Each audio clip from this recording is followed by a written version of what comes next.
അബീൻ്റെ വീടിൻ്റെ തൊട്ടടുത്ത് തന്നെയാണ് കൊളായിപ്പാലം ബീച്ച് എന്ന് പറയുന്ന ഈ ഒരു കടപ്പുറം.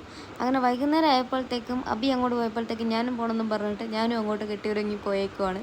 ബീച്ചിൻ്റെ ഭംഗിയും ആ ഒരു ഇതെല്ലാം ആഘോഷിച്ചപ്പോഴത്തേക്ക് വൈകുന്നേരം ആയപ്പോൾ ഞങ്ങൾക്ക് ചായ കുടിക്കണം തോന്നി.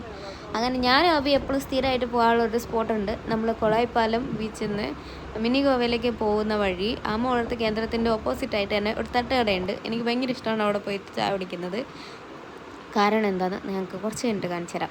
സോ അവിടെ ഉണ്ടായിരുന്നത് ബർഗർ ഉണ്ടായിരുന്നു, ഉള്ളിവട, പരിപ്പ് വട ആൻഡ് പഴംപൊരി, പിന്നെ മുട്ട ബജി, അങ്ങനെ കുറച്ച് സാധനങ്ങളായിരുന്നു. ഞാനൊരു ബർഗറായിരുന്നു ഓർഡർ ചെയ്തത്. ഇവിടുന്ന് ഞാൻ സാധാരണ കഴിക്കാറ് കടുക്ക പൊരിച്ചതായിരുന്നു. അതിപ്പോൾ സീസൺ അല്ലാത്തത് കൊണ്ട് ഇല്ലായിരുന്നു. അപ്പോൾ ഇവരൊക്കെ വാങ്ങിയത് മുട്ട ബജിയും ചായയുമായിരുന്നു.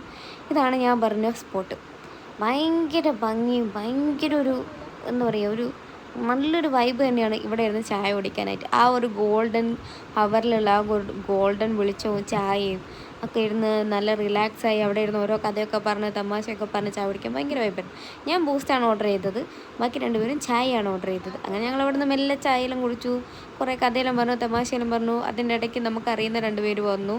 പിന്നെ നമ്മൾ അവിടുന്ന് കുറച്ച് ഫോട്ടോസും വീഡിയോസൊക്കെ എടുത്ത് ആ ഒരു ഭംഗിയൊക്കെ ആസ്വദിച്ച് ഇങ്ങനെ നിന്ന് മെല്ലെ തിരിച്ചു വരുന്ന വഴിക്ക് ഞാനൊരു ഉപ്പിലിട്ട മാങ്ങയും കൂടെ വാങ്ങി വീട്ടിലേക്ക് മെല്ലെ തിരിച്ചു വന്നു.